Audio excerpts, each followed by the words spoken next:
right then. So, yeah, Assalamualaikum warahmatullahi wabarakatuh. Good day, everyone, and mabuhay. All right, so welcome to the online join class with the topic auditing and assurance concept and applications. All right. Yeah. It is a collaborative academic program between Telkom University Indonesia and the University of San Agustin, the Philippines. My name is Astri from Telkom University International Office, and I am truly honored to be the chairperson for today's insightful session. So today's OJC, yes, is a collaborative program between Telkom University Indonesia and University of San Agustin, the Philippines. And I would like to extend our warmest greetings to our distinguished speakers for today, who will be sharing their expertise with us. There are Ms. Elly Suryani, SA, MSc, AK, CA, CPA as a Telkom University lecturer, and also Mr. Ralph and Braza, CPA, MBM as a USL lecturer. And then also, I would like to extend the warmest greetings to the respected students and participants coming from TELU and also USA. Yeah. So today's topic is auditing and assurance concept and applications. We'll provide valuable insights into how auditing principles are applied in real world settings. Yeah, Miss and Mr. Rolf. Okay. So I think without further ado, let us proceed to our speaker session. So who's going to be the first speaker? Bu Elly or Mr. Rolf?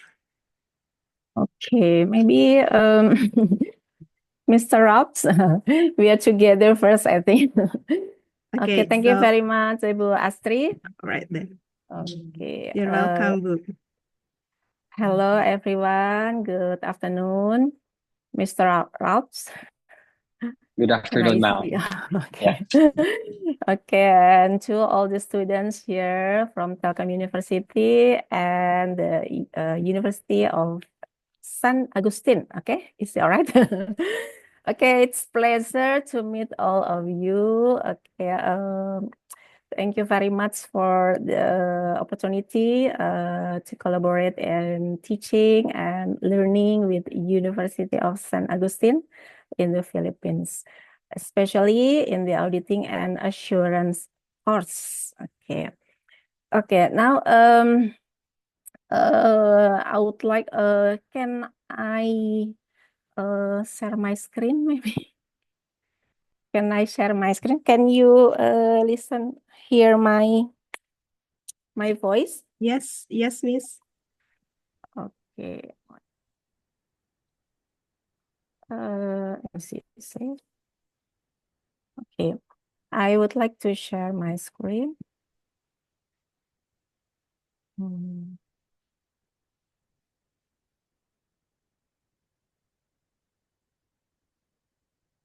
Can everyone see my screen?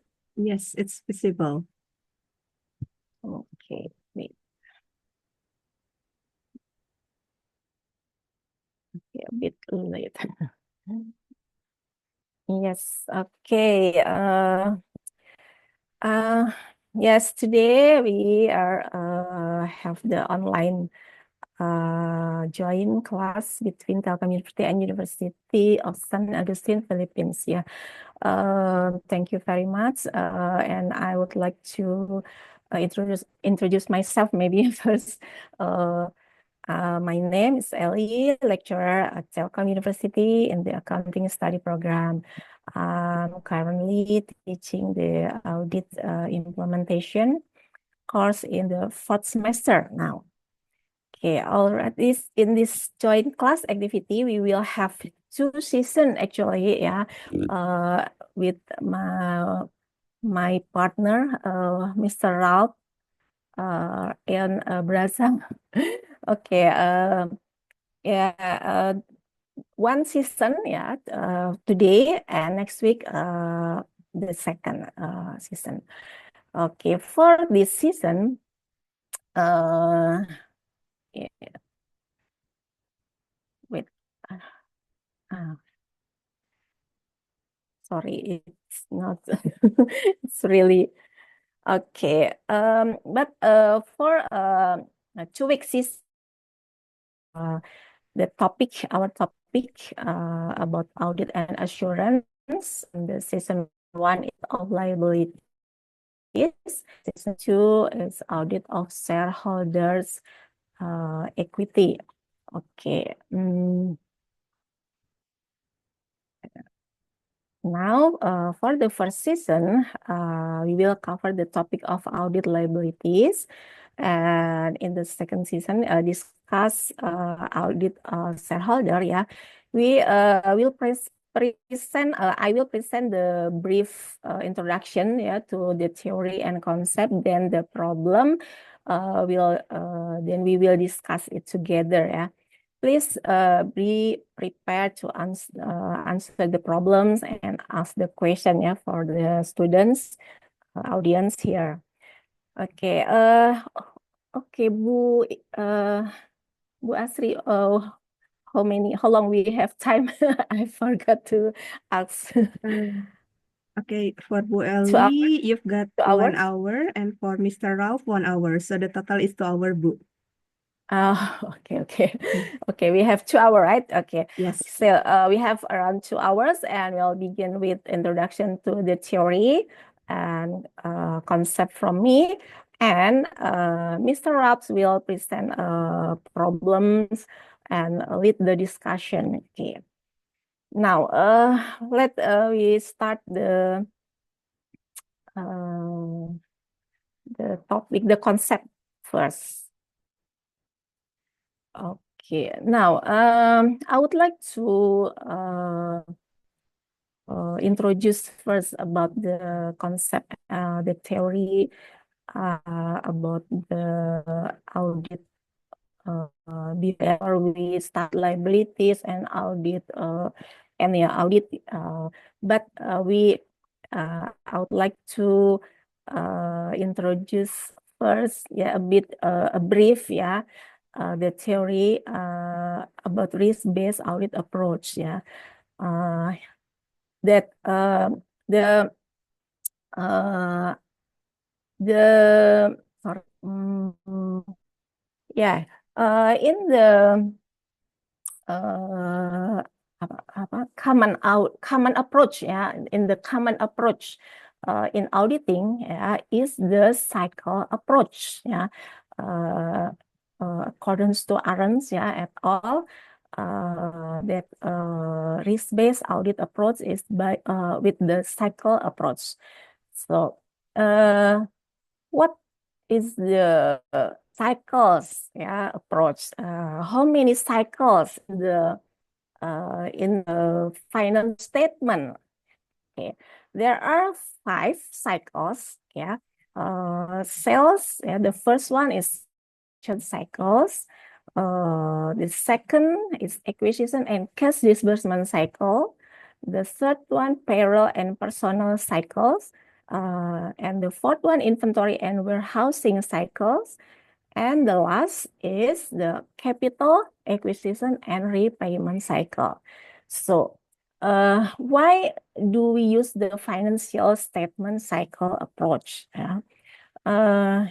Because it makes the audit process easier, you know, as each cycle contains interrelated accounts. So this means that if there is a finding or an error in one account, the error will also be related to other accounts within the same cycle. So as the result, it becomes easier, yeah, for auditor to identify and correct the error. Okay, now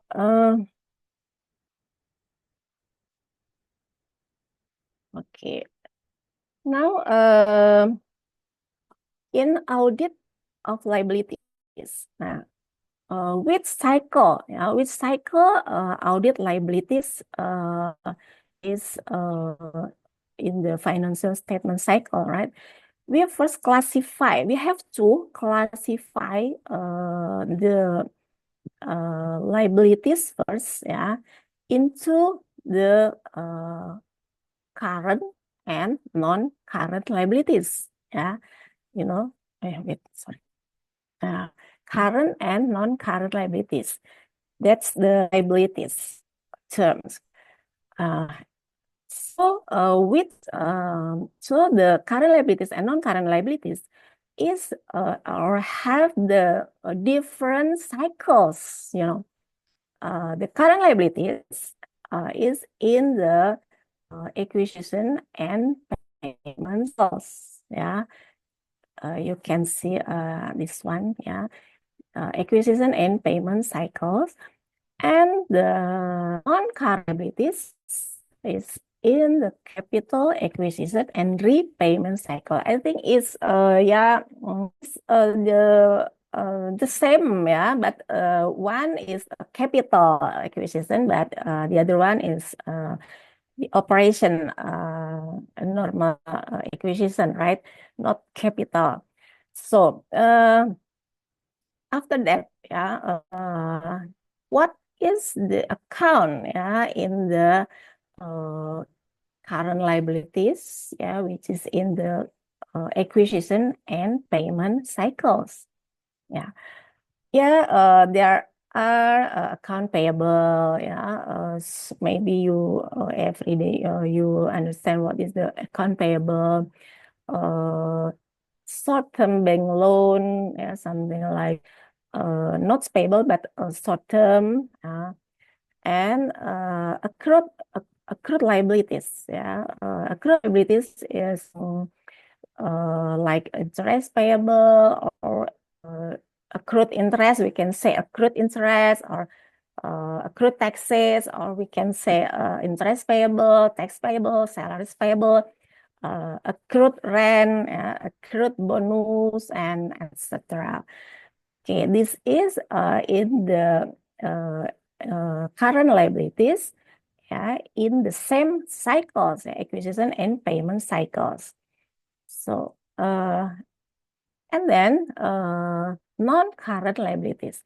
Non-current liabilities means non-current. It means long time, or the period is more than 1 year. So this in the cycle, capital acquisition and repayment cycle. So such as the notes payable for long-term bank loan, bond payable, and employment benefit liabilities, and etc. Okay, so you know what is the our scope now, to learn today, about audit of liabilities. So there are classified, current liabilities and non-current liabilities. There are each one the different cycle. Okay, current liabilities in acquisition and payment cycle, and non-current liabilities in capital acquisition and repayment cycle. Okay, before we audit liabilities, I would like to give a little bit concept of the theory, methodology, design of test. How we will test or will audit the statement. Actually, all cycle for the financial statement, there are 4 types of tests, in cycle approach of audit financial statement, based on Arons et al. 4 types. The first type, test of control of transaction. It's called a TOC. The second is substantive test of transaction. or STOT, and the third one, substantive analytical, or SAT, and the last is test detail of balance, yeah, or TDB. So this is the four types test is for all cycles, yeah, for all cycles for the for audit financial statement. So actually, the main tests are for these four types. So now, after that, yeah, we have to know first. You have to know first about the management assertion. Yeah, I can't see. Okay. Management assertion and wait, is the okay. Yeah. So to perform all the tests, yeah, for type of tests, yeah, all the audit procedures, auditor must achieve audit objective that align with management assertion, yeah, and general audit objective. So, what are there? Yeah, why? It's not difficult. Just align, yeah, from a management and general audit objectives. So we use the audit objectives. So what should we achieve? Yeah, our goal. Yeah, not only the last goal is the opinion of financial statement, but to process the audit procedure, we have audit objective also. So it's many terms, yeah, in general audit objective: existence, completeness. I think you all know. I think it is only just to remind you. Oh yeah, existence, completeness, accuracy, yeah.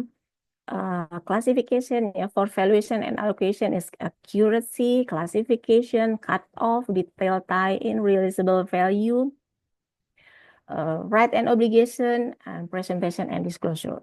So we have general audit objective for our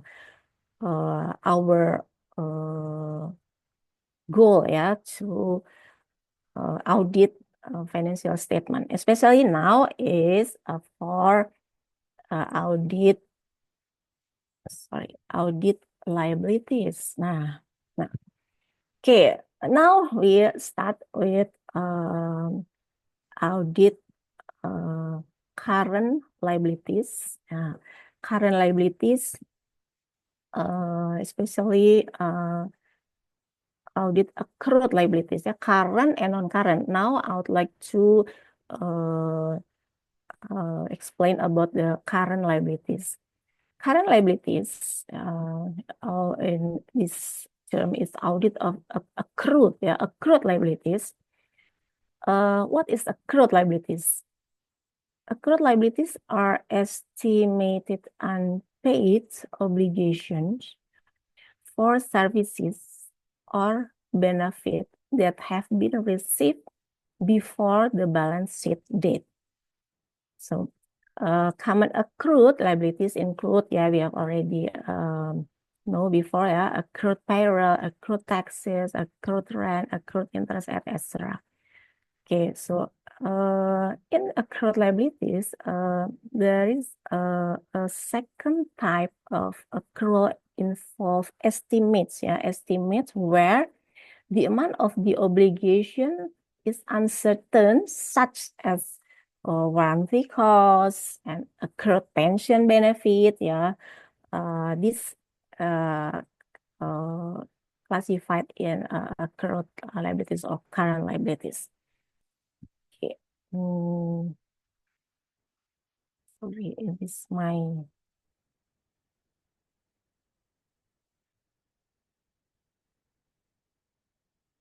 wait, not working. sorry. Okay. So yeah, why? In this audit accrued liabilities, yeah, it's in the classified in the current liabilities. And how about the non-current liabilities? Non-current liabilities called in the cycle capital acquisition and repayment cycle. It concerns the acquisition of capital resources through interest-bearing debt and owner's equity and the repayment of the capital. So for next week, we will learn about owner's equity, okay, and repayment of capital. But for this season, we learn about the non-current liabilities, yeah. It's still in the capital acquisition and repayment cycle, yeah, the same cycle with the owner equity and repayment capital. Okay, there are 4 characteristics of this cycle influence the audit of these accounts. The first one, relatively, this account in the capital acquisition or non-current liabilities, relatively few transaction affect the account balances. So not many our transaction in this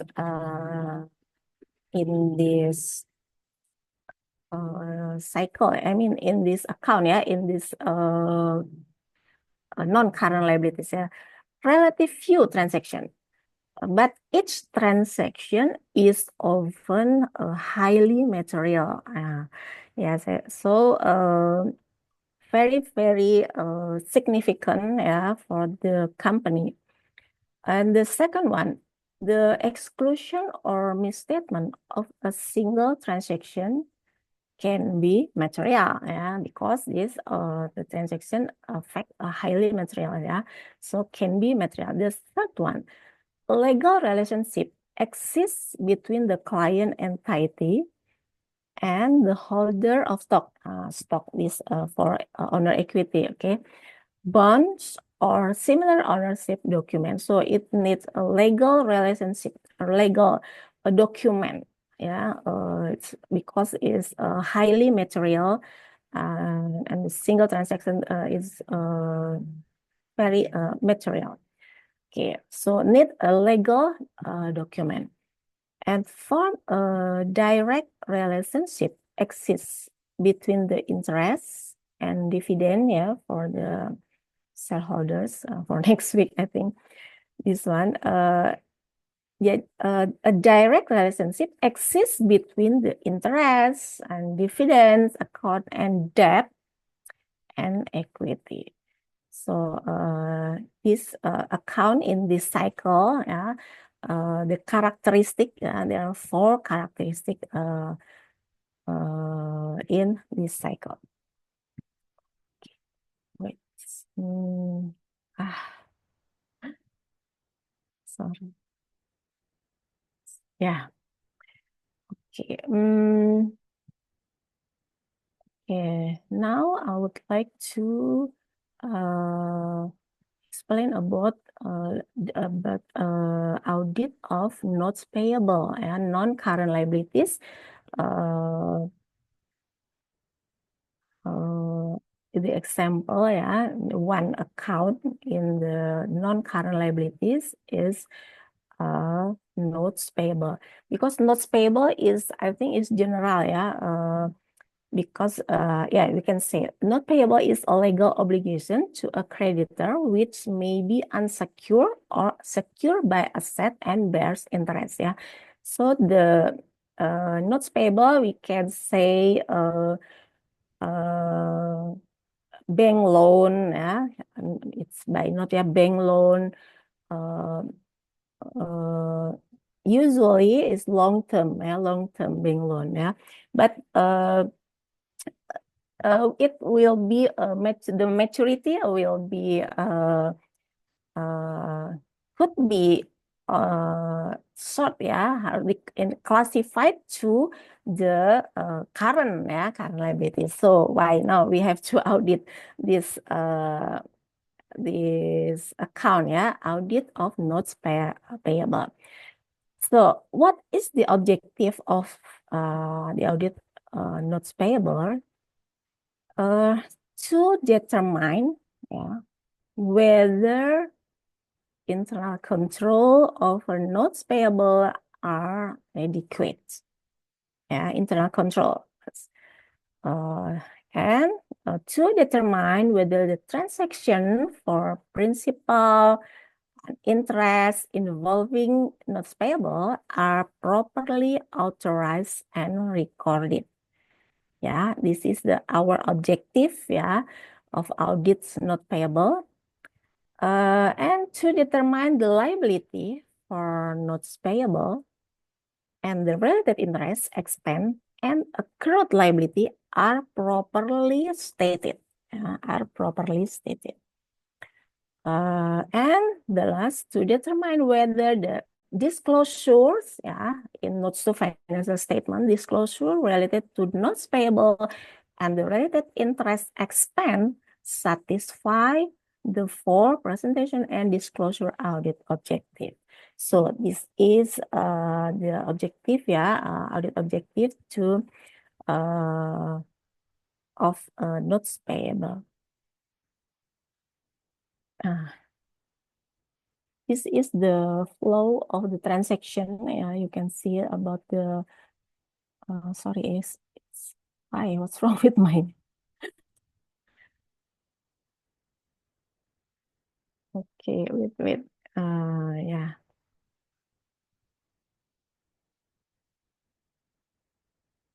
Can you see my screen? You still listen my voice? Yes. Sorry, because this Elly, yes, we can see your screen. a little bit very loading. Okay. Yeah, this is the flow, the example of transaction flow for notes payable. These figures show the account used for notes payable and related interest. Auditors commonly include tests of principal and interest payment.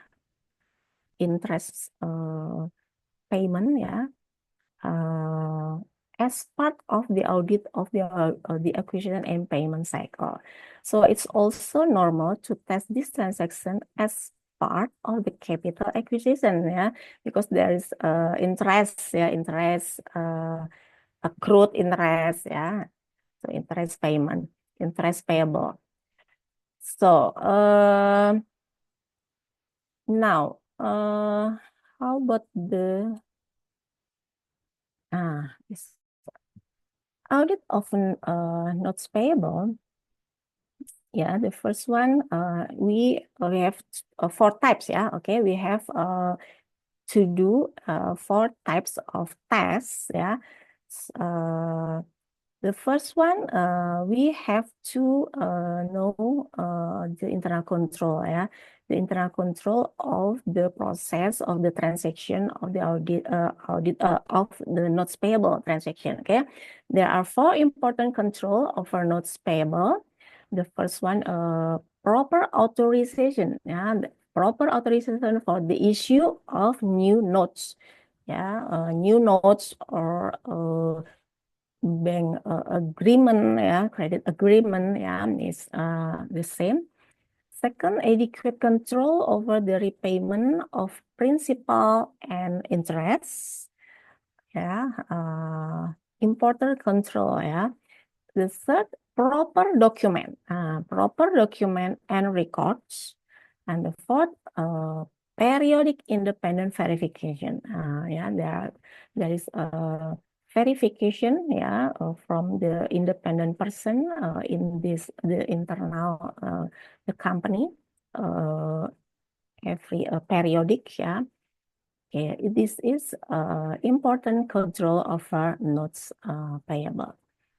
So the first test, the first test is test of control, okay? And the second one is a substantive test. Nah, how about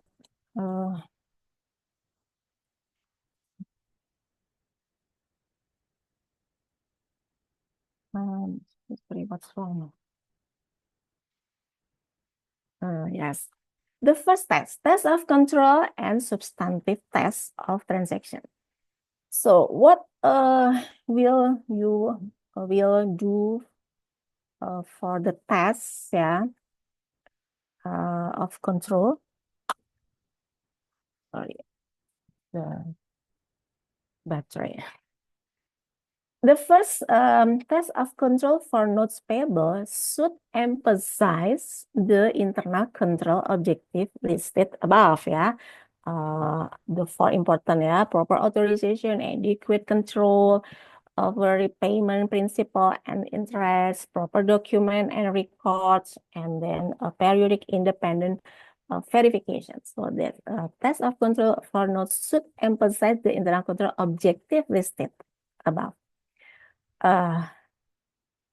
Second, auditors should also verify the accurate recording of receipt from note proceeds, and payment for principal and interest.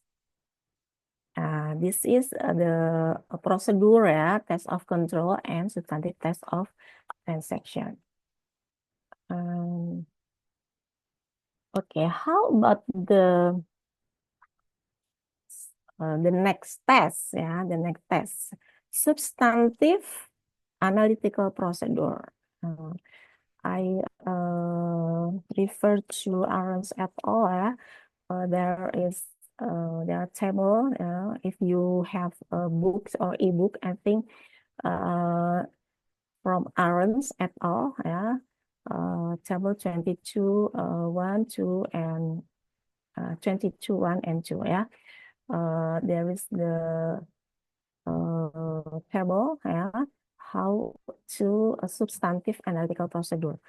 So how or is the typical analytical procedure for this cycle?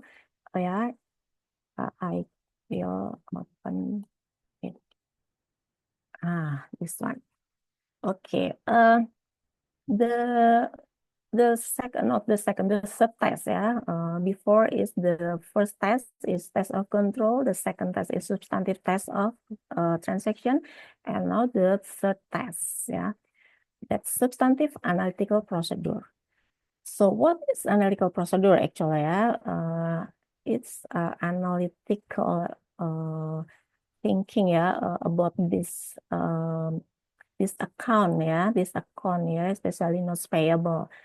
So it's the example, the procedure to analyze, The first one, recalculate approximate interest expense, on the basis rate and overall monthly notes payable, This, if you find there is something wrong in this analysis, maybe it's possible misstatement, this possible misstatement of interest expense and accrued interest or omission of an outstanding notes payable.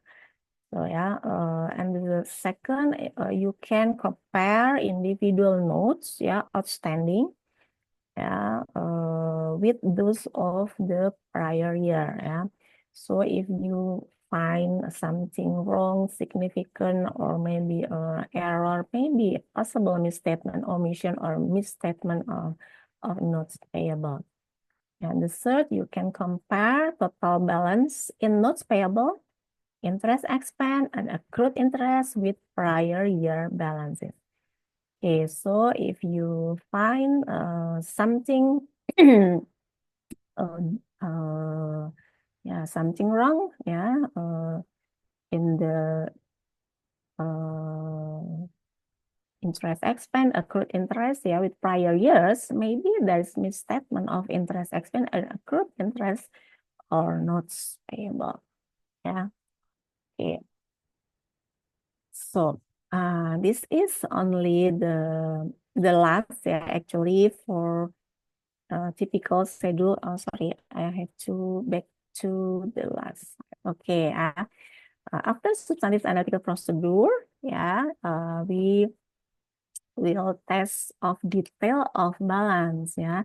So test detail of balance is the normal starting point for the audit of not payable. Is a client prepared schedule of not payable and accrued interest. We'll do, yeah, common audit procedure, yeah, we'll summarize in the table also. Yes, you can see the typical schedule for notes payable, yeah, from this is client, yeah, have to prepare, yeah, prepare schedule of notes payable. Maybe client have more than one, I think more than one notes payable, or I mean loan from bank, yeah, bank A, B, C, D, yeah. So there is can be sorry. Yeah, this one, yeah. So the typical schedule is in this figure, yeah. Illustrate a typical schedule including detailed information of all transactions that took place during the entire year for the principal and interest. As you can see, principal and interest, the beginning and ending balance, yeah, beginning and ending balance. You can see beginning and ending balance for notes and interest payable, and descriptive information about notes, yeah, about notes such as the due date, yeah, you have to know you have to audit the due date, the interest rate, and the assets pledge, yeah, as a collateral, yeah. So this our audit Berhari process. bisa mulai dari sini, kita dijadikan ini itu sebagai motivasi yang utama. Jadi bisa konsisten di dalam mencatat dan Please mute for okay, thank you. So this is just example, yeah, typical schedule if our client have more than one notes payable, yeah. This is, you can see the payee, yeah, First National Bank, or maybe loan from Second National Bank, a Third National Bank. Okay, 1, 2, 3, 4, maybe more than 3 bank loan, yeah. So we have to see the list, the date, due date, yeah, and face amount, yeah, of notes, and the description, yeah. Description is yeah, description about the place or collateral, yeah, and the valuation and balance beginning and period. So there is audit procedure, yeah. You can see 1, 2, 3 till 6, yeah.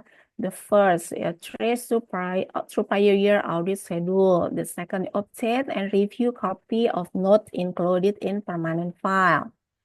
The third, examine canceled notes and or check. Fourth, agreed to confirmation received from bank. Agreed. Okay, and 5, trace to general ledger. 6, recomputed expense and accrued interest. So, or no difference is noted. So, recomputed expense. So you have to recalculate, yeah, again to know the accuracy, yeah. We have to achieve the audit objective, the accuracy. So we have to recompute it, expense and accrued interest, yeah. And yeah, footed and cross-footed, yeah. This is the term of the audit procedure, actually, yeah. The term of audit procedure. Okay, this is okay. The continuing of the schedule, yeah, notes, payable, addition, payment, balance, yeah. Rate is maturity, interest. You have to make this is something like just to make sure the balance, yeah, the classification of the expense, maybe accrued interest, yeah, cut off for the end of year, yeah, 31 of December, yeah, end of period, yeah, for the cut off, and how many expense and paid, yeah, and accrued at the end of period. Okay, so okay, I think maybe Mr. Raut will give problem or cases, case study. Mr. Raut, yeah, I think you can more lead this discussion with our student. Okay, I think enough for now. Yeah, thank you for your attention. Thank you for being here today. So if any question, okay, maybe after Mr. Raut's presentation. Thank you very much. All right, thank you very much, Bu Elly, okay, for the insightful explanation. And then we're going to hold the questions and answer later, yeah? Bu, after Mr. Ralph's explanation. All right, Yes, then. okay, yeah. So, yeah, Mr. Ralph, are you ready for the next presentation?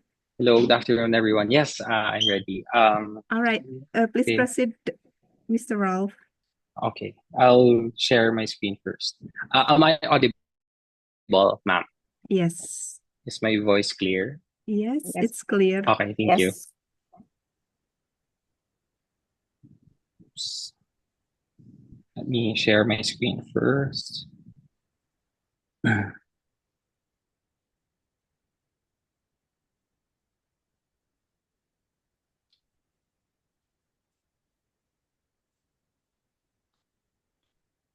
Okay, can everyone see the screen now?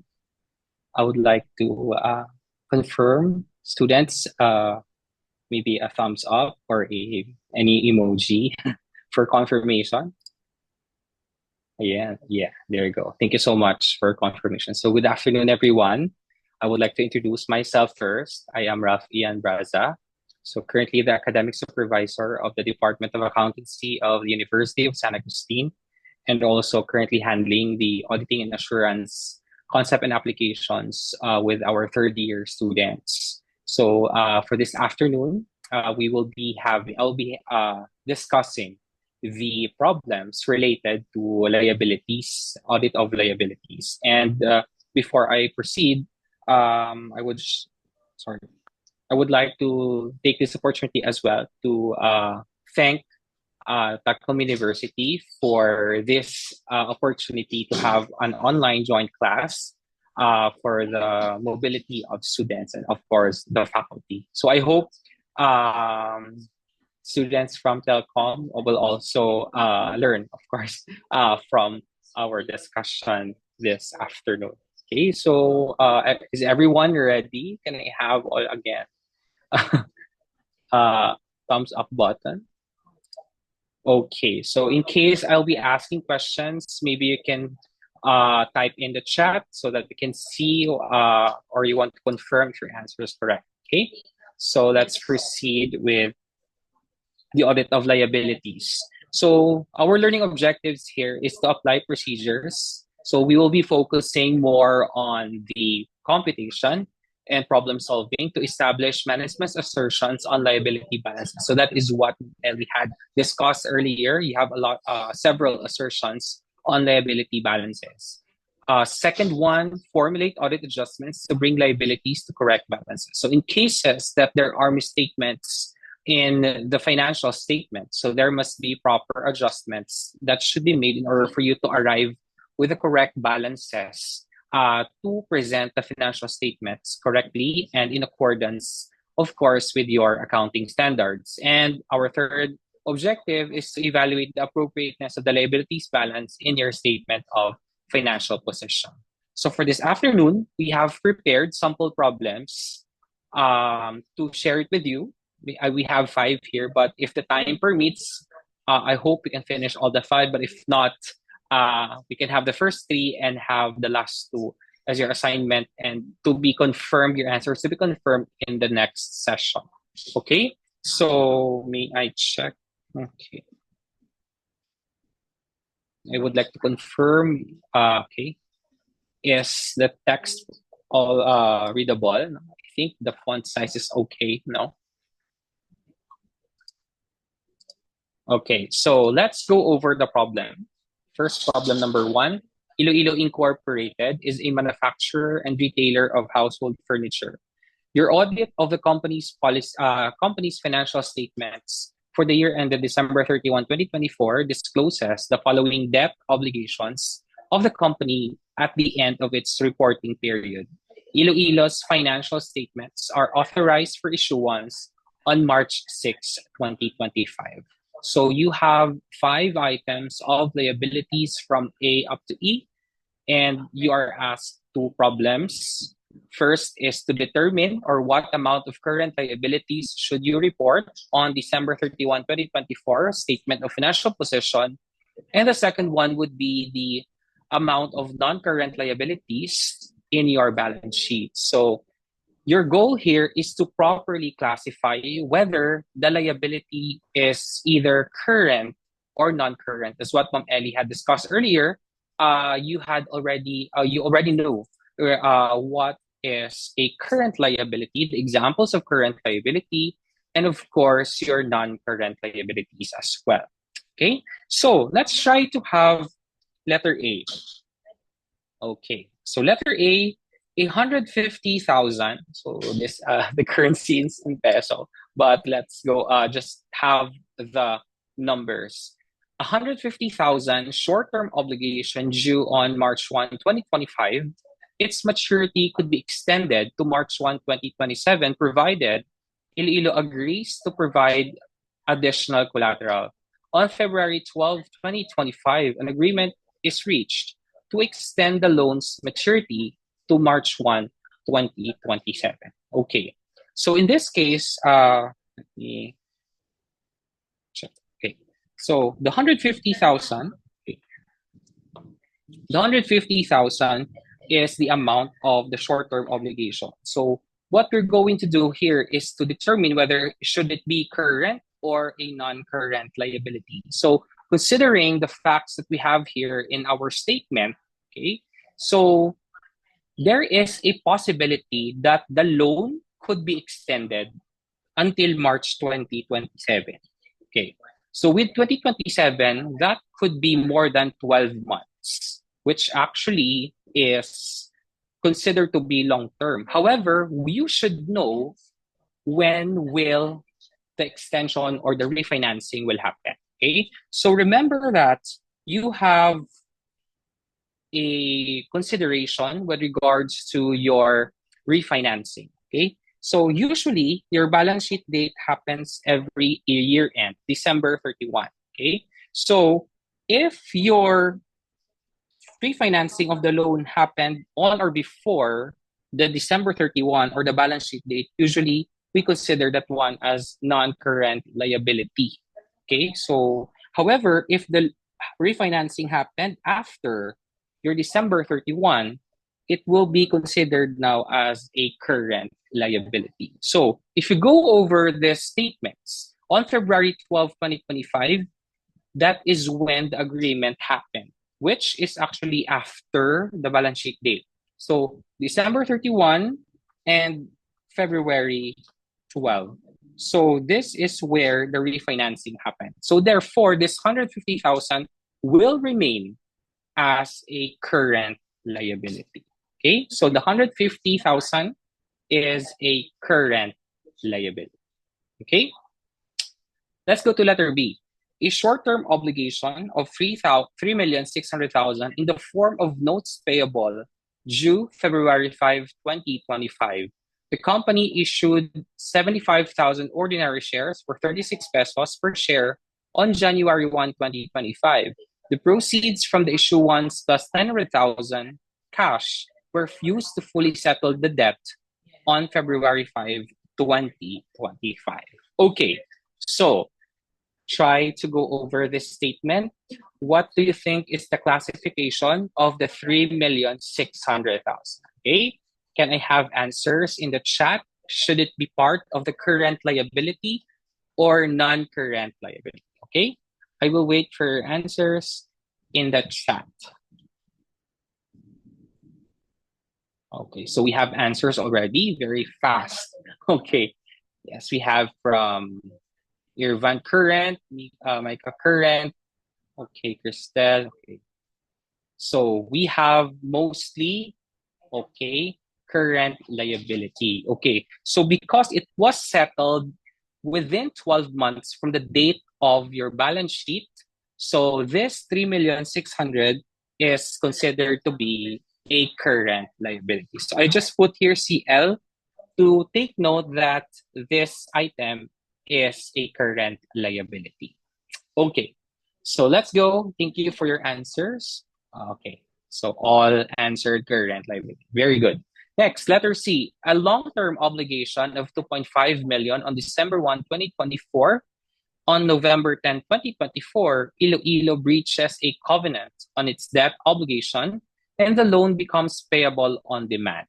An agreement is reached to provide a waiver of the breach on December 11, 2024. Okay, so this obligation has been becoming on demand, but there was a waiver for the breach. So, question, is it current liability or non-current liability? Again, on the chat, please, may I ask for your answers? Is it current liability or non-current liability?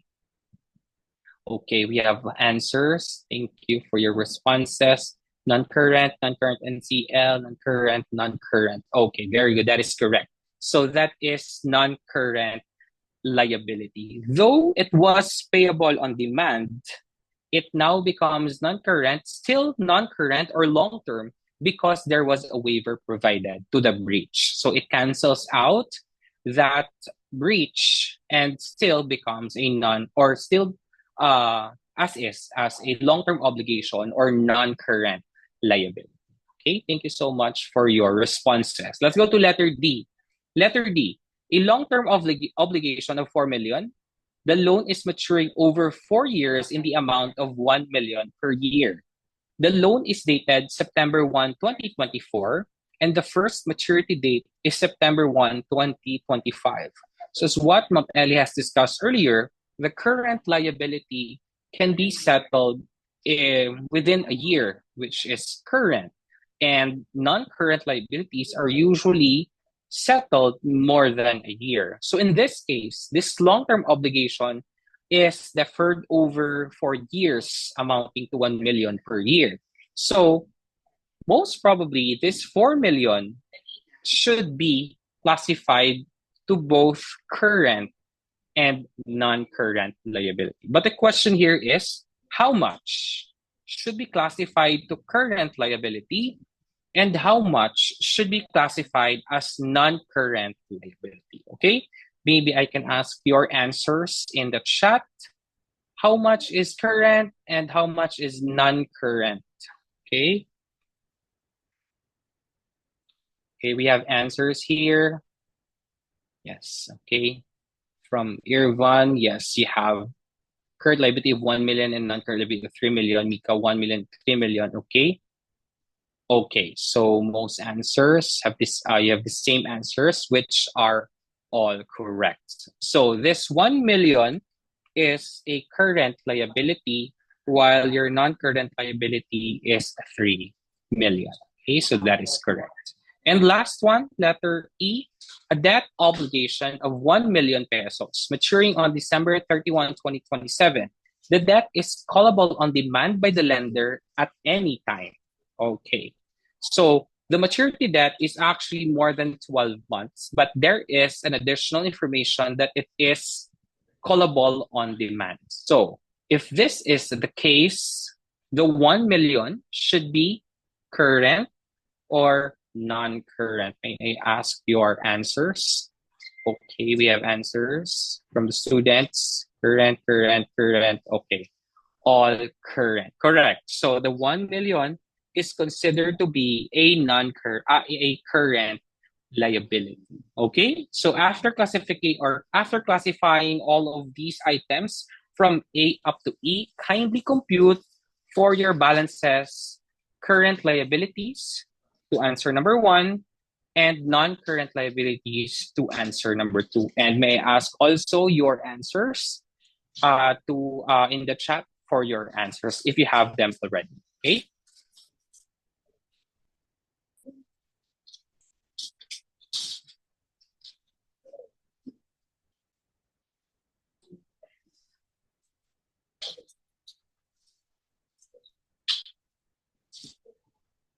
Okay, so we have some answers here on the chat. Okay. So what about the others? Okay, we have. Okay, thank you for your responses. What about? Okay, yes, very good. Okay, so for your number 1, our answer here, yes, it's B, 5,750,000, which is composed of letter A, letter B, letter D, worth 1 million pesos, and letter E, 1 million pesos. And for your non-current liabilities, that is letter A, 5,500,000 from item C, and the 3 million from item B. Okay, so very good. Thank you for your responses. Again, for number 1, that's letter B, 5,750,000. And number 2, that is letter A, 5,500,000. So here, you will already know how to properly classify your current liabilities from non-current liabilities, considering the rule in the financing of your loans and other obligations. Okay, so responses. Maybe we can proceed to the next problem. Okay, let's have this problem number 2. Okay. Okay, problem number 2. A plant company sells its products in expensive reusable containers. The customer is charged a deposit for each container delivered and receives a refund for each container returned within 2 years after the year of delivery.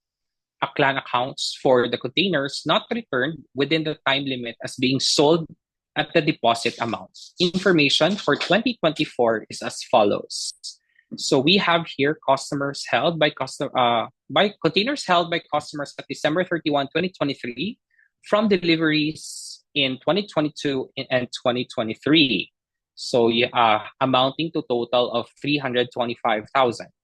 You have additional containers delivered in 2024 amounting to 430,000, but you also returned your containers during 2024 from deliveries in 2022 to 2024, amounting to total of 354,500. So you are asked to get the revenue from the container sales that should be recognized for 2024 and the total amount of a plant company's liability for the retainable containers at December 31, 2024.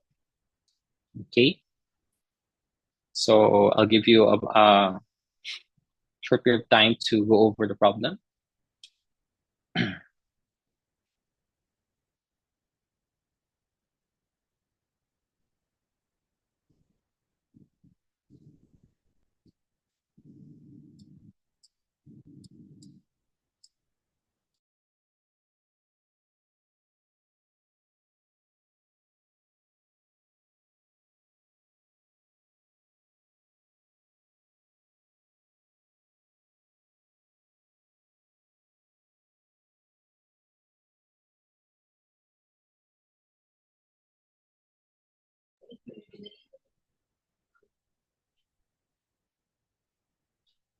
Okay, so let's have problem number 2. Let's answer problem number 2. You are asked to find the revenue from the container sales. Okay, anyone who has an answer for the first question, may I ask your computation or letter of your answer for number 1. Okay, so we have an answer here. What about the others? May I see your answers? Okay. So may I put in our computation here?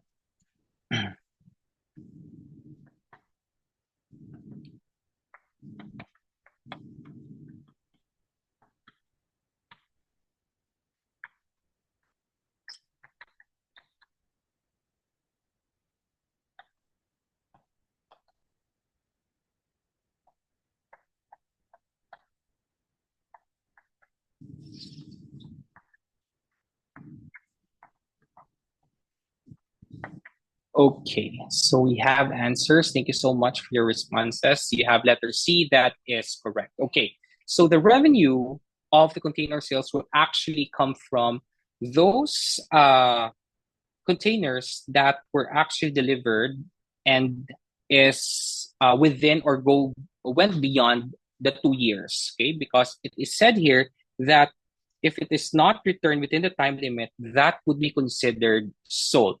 So since we are already in 2024, so what will be the year we have to consider that can be sold is already in the year of 2022. So you have here the containers, the amount of containers held at 85,000, okay, and the amount that were returned were only 57,500. So that means not all of the containers were returned. Only 57,500, or a portion of that, is only returned. So that means whatever is left is now considered sold. Okay, so letter C is the correct answer. 27,500. That is correct.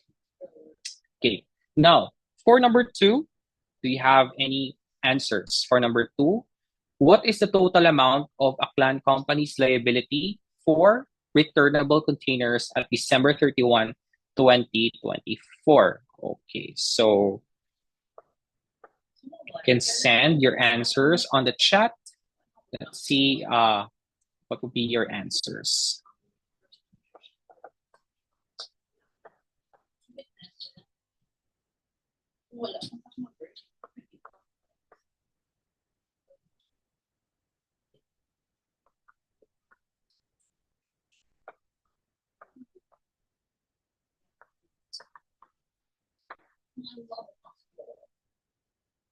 Okay, yes, we have answers here. The answers are 373,000. Okay, so how did we get the 373,000? So of course, we start first with the beginning balance of your liability at 325,000 here. So that is the beginning balance of your liability, 325,000. Okay, now, so what are the what transaction will add to your liability? So that is the deliveries, the container deliveries, which is actually during the year 430,000. Okay, so this is where you got your numbers, 325 and 430. Okay, but of course, your liability will only decrease if you return the containers. So the amount of returned containers were 354,500. Okay, so 324,500. But of course, earlier in number 1, you have computed that the remaining 27,500 was already considered as sales. So it is not anymore a liability, but already considered sold. Okay, so you have also to deduct that portion to your liability account. So deduct also 27,500. That will arrive and give you ending balance of 373,000, which is letter A. So your answers are correct. Very good. Okay, so it is also important. Earlier, Ma'am Elly had presented the accounts because accounts are interrelated, and it is important that you also use your T accounts, since that could be a helpful tool for you to go over your transactions, especially related accounts. No? So especially with your liabilities, not only this account is considered, but also other accounts are affected. Okay, so for problem number 2, Your answers are number 1, letter C, 27,500, and number 2, letter A, 373,000. Okay, so your answers are correct. Very good. Okay, shall we proceed to problem number 3? Are you still good? Can I have some thumbs up button? Are you still okay? Okay, yes, we have. Okay, what about the others? Yes, okay. Thank you, okay, for participating, especially you're answering problems. Okay, let's proceed to this one. This is somehow maybe quite a long problem. Okay, but we'll try to dissect also the problem. So this one, let's go over the question first. Problem number 3. Okay, there you go. You have Capi's Music Emporium carried a wide variety of musical instruments, sound reproduction equipment, recorded music, and sheet music. To promote the sale of its products, Capi's uses 2 promotion techniques, which are premiums and warranties. So earlier, it was also mentioned that some of your current liabilities are usually estimates because we cannot have really the exact amounts of the premiums and warranties, and this is somehow part of your provisions, no? So that could also be part of your liability. So it will be just an estimate of the possible liability that you will incur considering that you are selling these products. So first bullet here, you have premiums, premium liability. So this is somehow maybe a good or a product that you will receive because you bought something from the company. So the premium is offered on the recorded and sheet music. Customers receive a coupon for each 10 pesos spent on recorded music and sheet music. Customers may exchange 200 coupons and 200 pesos for a CD player. Capi pays 340 for each CD player and estimates that 60% of the coupons given to customers will be redeemed. A total of 6,500 CD players are used in the program, were purchased during the year, and there were 1,200,000 coupons redeemed in 2024. For warranties, you will have warranties on the instruments and sound reproduction equipment, so which are sold with 1-year warranty for replacement of parts and labor. The estimated warranty cost based on past experience is 2% of sales. Replacement parts and labor for warranty work totaled 1.64 million during 2024. And Capis uses accrual method to account for the warranty and premium costs for financial reporting purposes. Capis sales for 2024 totaled 72, which composed of 54 from musical instruments and production equipment, and 18 million from the recorded music and sheet music. And you were also given beginning balances for the inventory of premium CD players, estimated premium claims outstanding, and estimated liability from warranties. So you are asked to find the warranty expense, the estimated liability for warranties, premium expenses, inventory of premium CD players, and estimated premium claims outstanding. Okay, so let's start with number 1, warranty expense. Okay, so from the amount that you have here in your problem, okay, you can directly compute for the warranty expense for the current year, considering that you have already 8% of sales. Okay, may I ask, what is the warranty expense for the year 2024? You can type in your answers in our chat.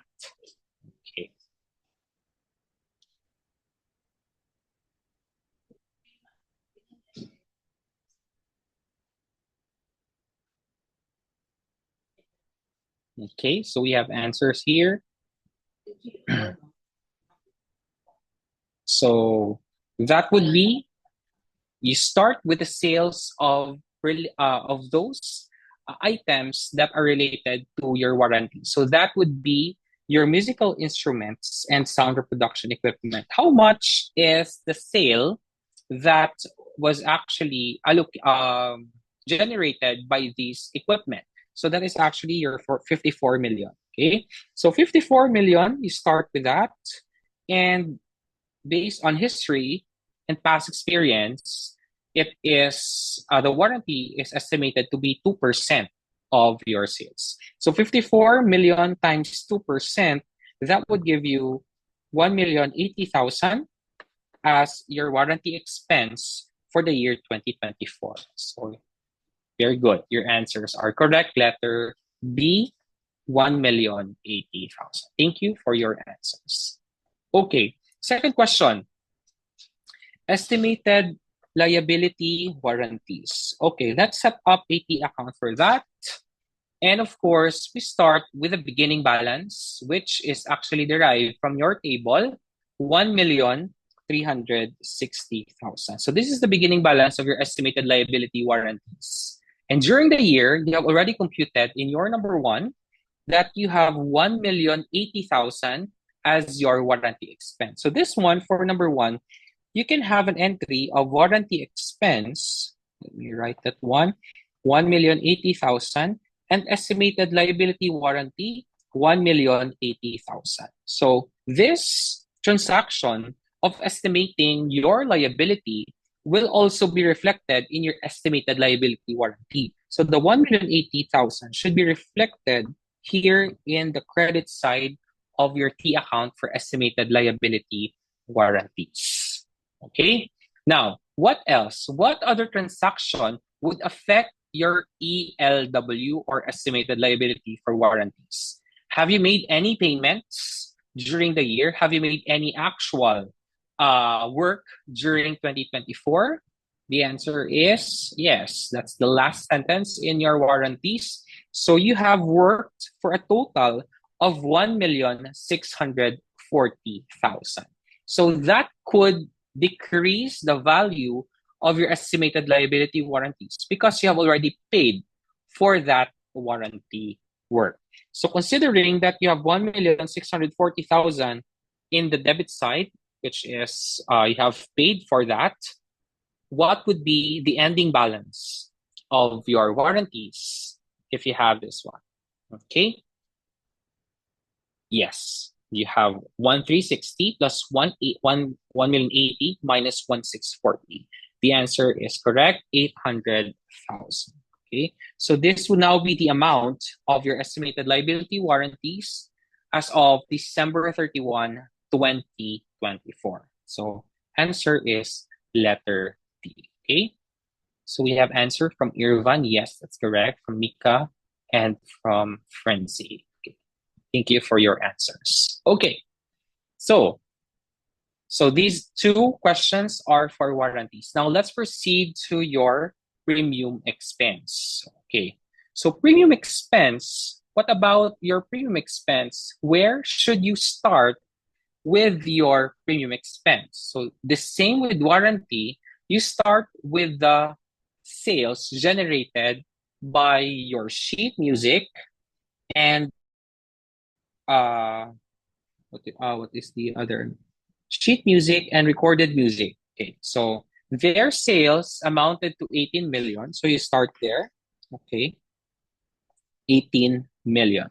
So for you to determine the premium expense, you can get the premium if you will show a coupon plus a portion, a payment to get that inventory or to get that premium. So we should determine how many coupons will be redeemed in this kind of promotion. Okay, so 18 million for you to determine the number of coupons issued. So based on the problem that we have, go back to the problem, a coupon is issued for each 10 peso spent. Okay, so that means out of the 18 million sales, we are going to divide this by 10 to get the number of coupons that were actually issued to the customers. Okay, so 18 million divided by 10, that is 1,800,000. So you have 1.8 million coupons issued to your customers. However, not all of your customers will actually redeem your premium. So based on your problem, only 60% of the coupons will be redeemed. Okay, so again, not all of them will get the premium, but based on your estimate, there is only 60% who will redeem your premium. So 1.8 million, multiply that one with 60%. Okay, how much will you get? So how many coupons do you expect to be redeemed for the year 2024? Okay. Can you multiply 1.8 times 60%? Okay, yes, that's correct. Irvan, thank you for your answer. That's 1,080,000 coupons to be redeemed, estimated to be redeemed. Okay, 1,080,000. Okay, now, since you have estimate already for the coupons to be redeemed, okay, so for you to determine the number of premiums to sold, you should check how many coupons are needed. Again, how many coupons are needed for you to get the CD player? Okay, let's go back to the given again. Okay, so according to the given, okay, customers may exchange 200 coupons and 200 pesos. Okay, so let me highlight that one. 200 coupons and 200 pesos for a CD player. So for you to get a CD player, you have to present 200 coupons and 200 worth of money. So let's go back to our computation. This 1,080,000 should be divided by the number of coupons. Okay, so that is 200. Okay, so 1,080,000. Can you please compute 1,080,000 divided by 200? How much you will get? Yes, correct. That is 5,400. So that means you are expected that there will be 5,000 CD players that you will give out to your customers. So 5,400 CD players. But again, we are talking about of currency of monetary value. So the 5,400 is still in units and not in monetary amount. So question is, how much value is to be assigned to your CD players as part of the premium? Okay, so you check. You will be getting 200 from your customers, but take note that the cost of the CD player is 340. Okay, so 340 cost of CD player, but you will receive 200. So you have to get the net amount of the two, and that will be the amount that is assigned to your premium expense. So that would be 340 minus 200, so that is equal to 140 currency. Okay, so to get the premium expense, you can now solve by multiplying 5,400 multiplied by 140 currency. So 54 times 140. Please confirm your answers through the chat. Okay, yes, we have answers. Thank you so much for your responses. 756,000.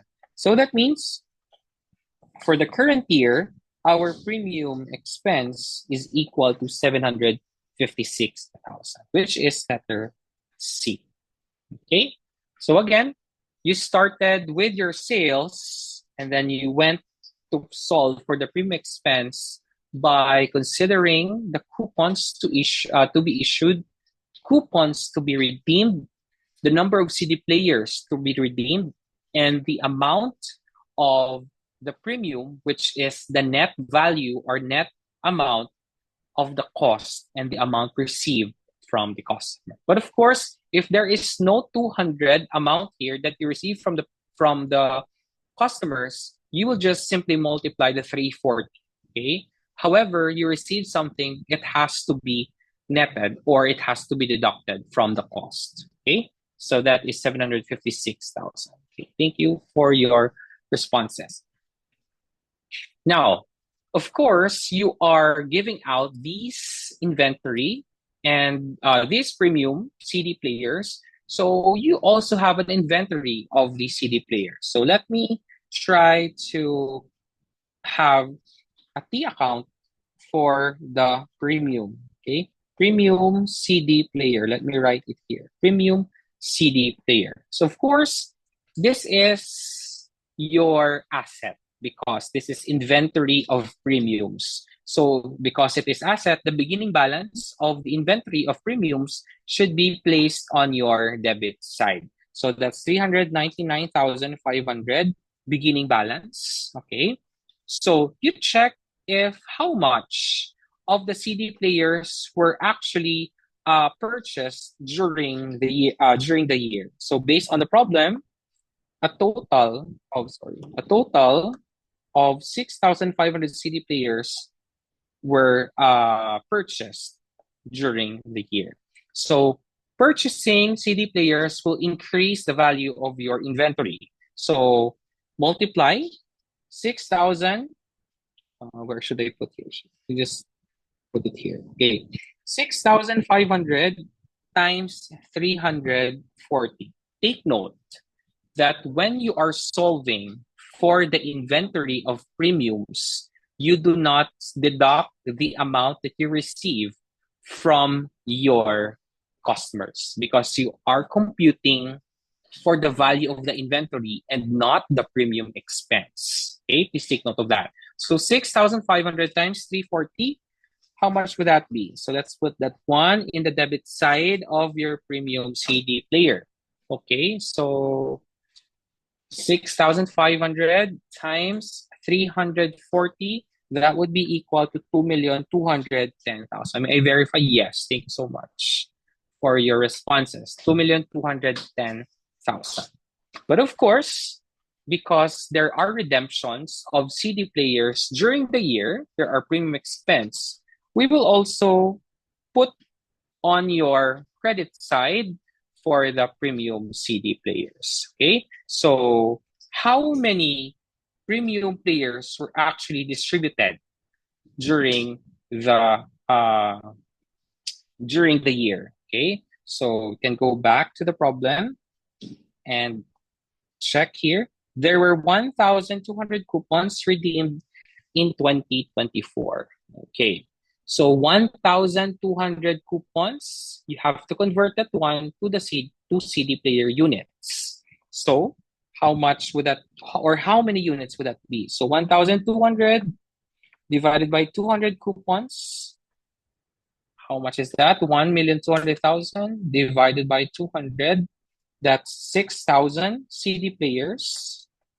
Okay, so we can have it here on your credit side. 6,000 times 340. How much is that? Yes, correct. 1.2 divided by 200. 6,000 times 340, that is equal to, yes, 2,040,000. So that is for your inventory. So you have to make sure again that in computing for the inventory of the premiums, you are not deducting the amount received from the customers, but purely in the cost of the inventory of premiums. Okay, so that's why you have times 340. So considering all of these transactions in your T accounts, okay, kindly compute for the ending balance of your premium CD players. Okay, and you can chat your answers in the Zoom.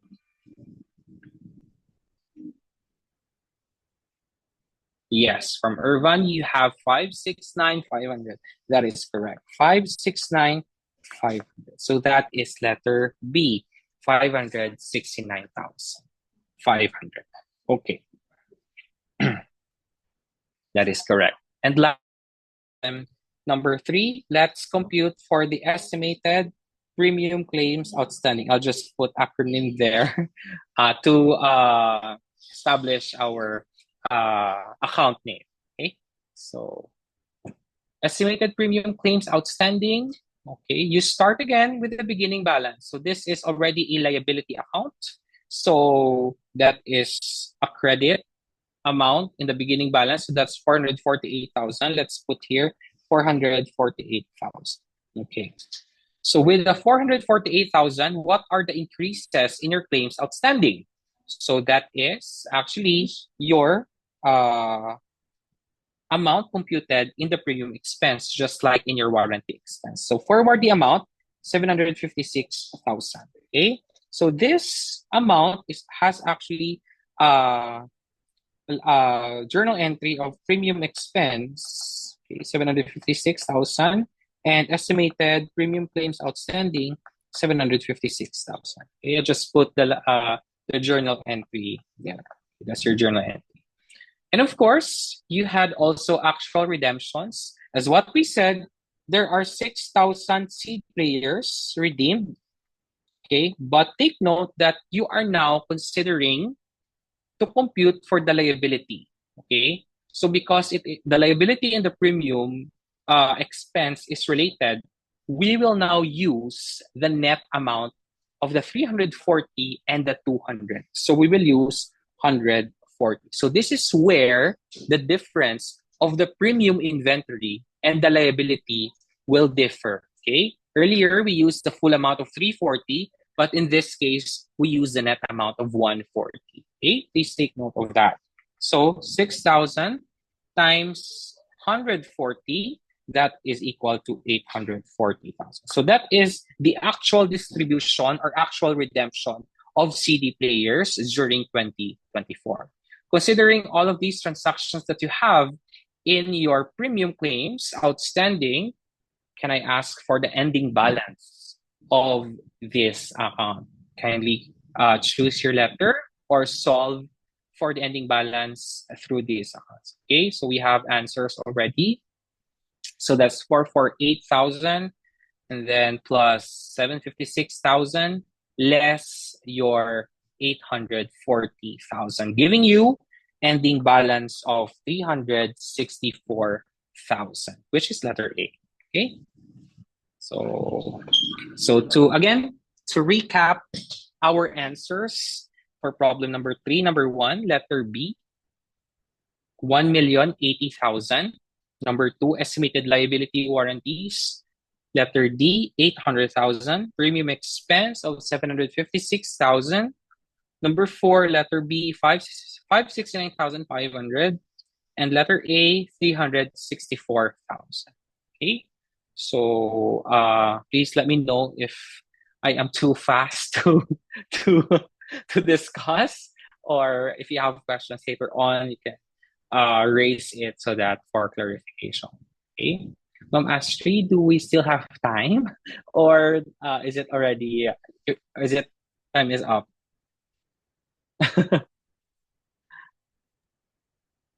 Bu Astrid, is it still time? Actually, yes, we've got like a couple minutes of Okay. question and answer, probably. Yeah. Okay, so we can Okay. stop here and then we can proceed with the question and answer. All right. Okay, Okay, yes. sir. Okay, so Yes. maybe we can reserve the last 2 problems. We'll just give this to the students for them to answer. Mm-hmm. Just Oh, actually short. Okay. all This right is then. on bonds and loan classification. Yeah, sure, sir. Okay. Okay. Thank you so much. You're very welcome. Let me stop share first.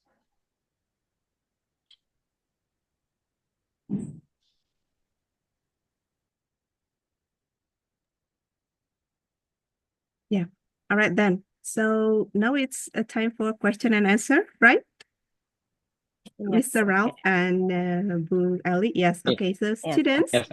okay, if you've got questions, so you may ask or you may drop your questions on chat, or you may ask directly to our distinguished speakers today.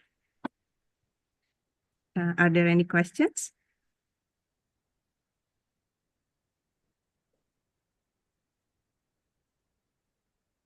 Hello, Telly students or USA students from to speaker's explanation. Do you have any questions?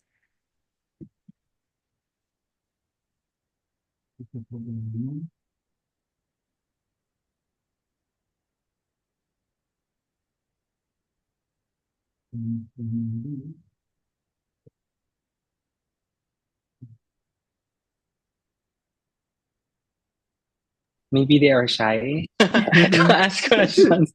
I hope I hope also that they absorb considering that we have just but I have a question here if they can get the material for them to go over the problems again. Yes, so I can share the first three, and then the next two I'll give them as well as their assignments with to be confirmed for the next session. And then we'll also give the answer key to the last two problems. Okay, so the next session will be on the 2nd May, right?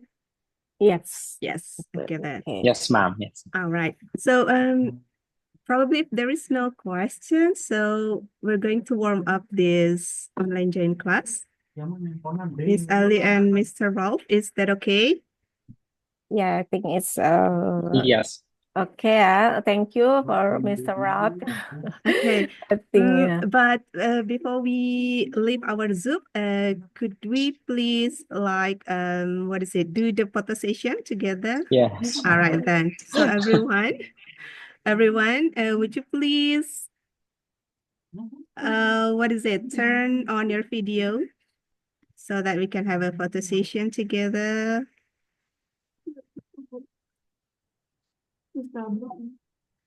Okay, so are you ready for the photo session? So let's count. Okay, so 1, 2, 3, smile. Okay, so one more time, yeah, for the photo session of today's online join class. Okay, so 1, 2, 3, smile. All right. All right, then. Later on, I'm going to post the feedback link. So kindly fill out the feedback link so that you can get the e-certificate for today's online join class, Auditing and Assurance Concepts and Applications. Yeah, so kindly wait for a moment in this Zoom. Okay, wait a minute. Ma'am, actually, if ever they have questions, maybe when they go over the problems and everything, they can message me or like communicate to us for clarification. So we are free to answer the question. Yes. okay. Thank you, Mr. Ralph. Yes, ma'am. Elly, thank you so much too. Yeah, once again, thank you very much for Ibu Elly and also Mr. Ralph for today's explanation about auditing and assurance concepts and applications. And then all students, please also complete the feedback link here that I've just shared in this chat box of Zoom. Yeah, so thank you, Ibu Elly and Mr. Ralph. You're welcome. Yeah, Thank you. so we'll see you on the next chapter or next session for this online join class. Okay. Yeah, see you next week. Goodbye, See you. everyone. Bye. Okay, Thank thank you. Yeah, students, please complete the feedback link first, before you leave this Zoom meet. Thank you. Thank you, Bu Astrid. Yeah, sama-sama, Bu. You're very welcome. Thank you, Ma'am Astrid. Thank you, Ma'am Elly. Nice to You're meet you welcome. virtually. Nice to meet you too, Mr. Rolf. Thank you. Okay, bye. Can I leave now? Yes, Belly, thank Okay. you.